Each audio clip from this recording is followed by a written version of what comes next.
Most of the time, playing football is all NFL players know. So when they retire or they're forced to leave, they find themselves not knowing what to do with their lives. Some continue chasing the same money spending and women chasing lifestyle of their NFL days, and others choose to spend their time doing something completely new and different. We will be showing you a list of NFL players who left their NFL days in the past and decided to pursue entirely different endeavors that you would have never expected. Please make sure you subscribe so you never miss another one of our NFL videos that show you another side of your favorite and former NFL players. Number 8, Ricardo Silva. Ricardo Silva's NFL career was short-lived. Playing for the Detroit Lions and Carolina Panthers for 2 years, he recorded 43 tackles in his professional career. But when it was clear that his football career was over, Silva traded in his playbook for a school book. Back in 2014, he became a math teacher at Washington's Ballou High School. He was cut by the Panthers at just 26 years old, so he decided to sign a 2-year contract with Teach for America. Now, instead of earning $500,000 per year, he makes $50,000 teaching geometry at Ballou High. Anyone can be an NFL player and coach, Silva told CNN. How many NFL players are going back into the classroom to get kids into college? It's more than just football for me, it's life. Next on our list is actually a duo. Number 7 is Ed Newman and Tony Nathan. Ed Newman and Tony Nathan were once Miami Dolphins teammates. For 6 seasons in Miami, Newman made sure to clear a path as a blocker to let Nathan, the team's running back, cruise through the defense. But they have since taken their friendship and partnership off the field and into the courtroom with Newman as a judge and Nathan as a bailiff. They now have to hear the pleas of drunk drivers, petty thieves, and probation violators. They've even shared a story of a repeat offender who used to post YouTube videos on how to beat a suspended license rap by acting delusional in court. He would hide a tape recorder in his pocket, take the stand, and start rambling. This cat would feign craziness in order to get a psych evaluation, Nathan said. But Ed and I caught on, and I had to search him. I told him, "I know your game, my brother, and I don't want to be on your YouTube video." Although Nathan is a more reluctant celebrity than Newman, both still have fans, either courtroom observers, jurors, or even alleged criminals who request photos and autographs from them. Number 6, Eddie George, a former pro running back. Eddie is used to having the spotlight on him. After his retirement, he remained in the spotlight, but another kind of stage. Eddie decided to follow his dreams of becoming an actor and invested his time and money on acting lessons that he used to earn himself a spot on Broadway playing Billy Flynn in Chicago. I'd seen the touring production when it came to Nashville last year and jokingly said I'd be up for playing Billy. Well, they called my bluff, and last November, I found myself standing on the stage for an audition at the Ambassador Theater in New York, singing my butt off and cracking notes everywhere. Surprisingly, they still said yes, so I spent all of last year focusing on my voice, my body movements, and my acting to get ready for this opportunity.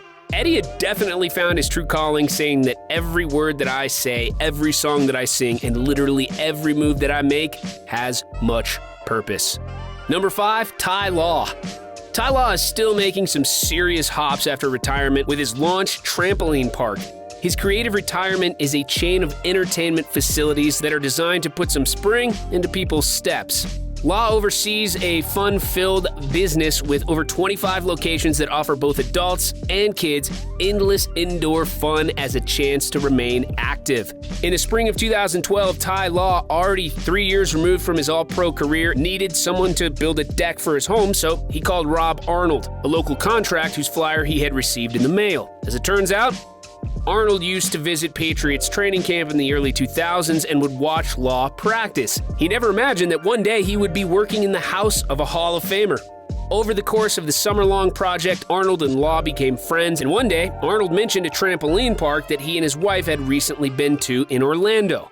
Law didn't think much of it, but his 9-year-old son, who had listened in on the conversation, could not get it out of his mind, and for days, begged his dad to take him to a trampoline park. Eventually, Law gave in, and he had this to say about the experience. "It was too crowded. I didn't like it. It smelled like feet. The kids enjoyed it, but there was nothing for parents to do. Where's the food? I just saw so much of what it could have been, but kids were coming in by busloads." So then a light went on. I started doing the math, counting heads, multiplying it by how much I paid, and I was like, hey, there might be something to this.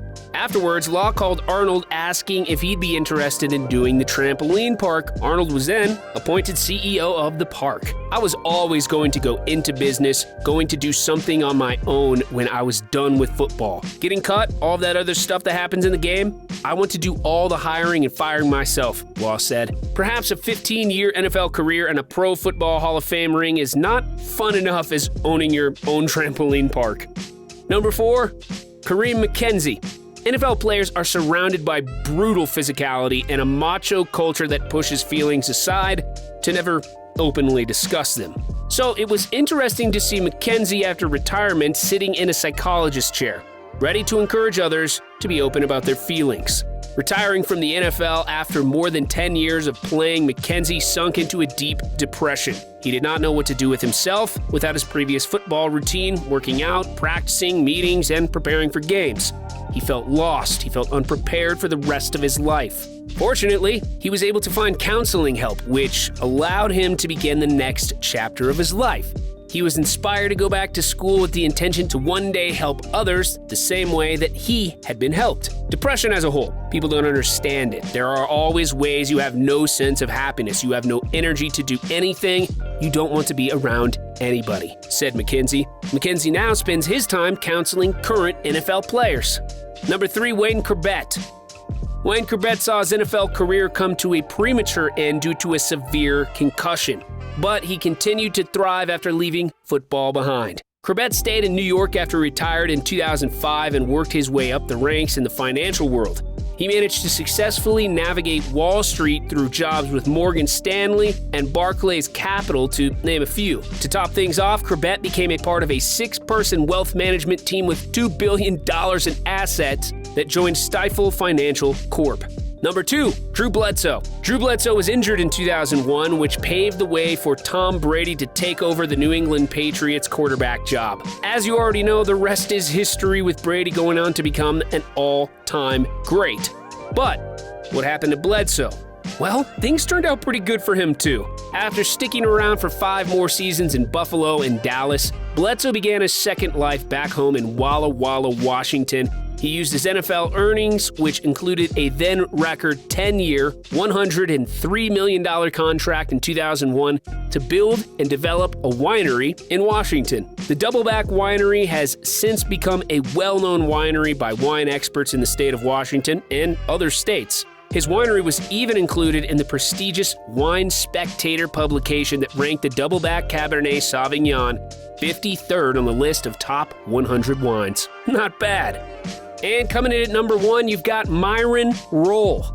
You can call this former NFL player Dr. Myron Roll. Even with just 3 preseason games worth of NFL experience to his name, the former Tennessee Titans safety stood out from most of the other players.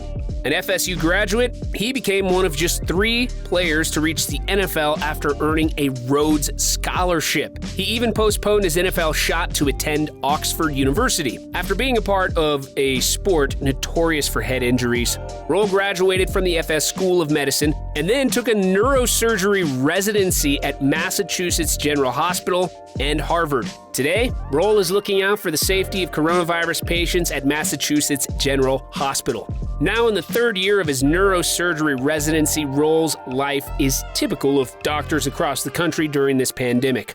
Our neurosurgical floor has been transformed into a floor just full of COVID-19 patients. It is hectic, that's for sure, says Roll. The staff at Mass General are facing the same shortages of protective equipment as other hospitals around the country.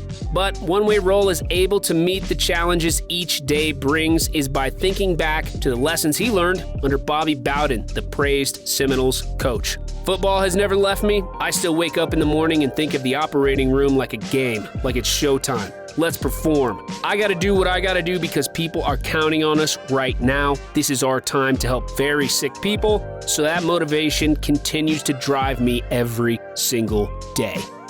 From judges to doctors to business owners, retired NFL players seem to do very well after hanging up the cleats. With earnings of up to millions and millions of dollars, they are able to invest that money into their future. They do not let football define them to the point where they can no longer be known for something else. Hey, if you liked this video, please make sure to subscribe so that you don't miss another one of our future videos just like this one. Make sure and leave a comment down below on your favorite NFL player on the list and ideas on what kind of videos you would like to see in the future. Comment, like, subscribe. We'll see you on the next video. Until then, have a good one.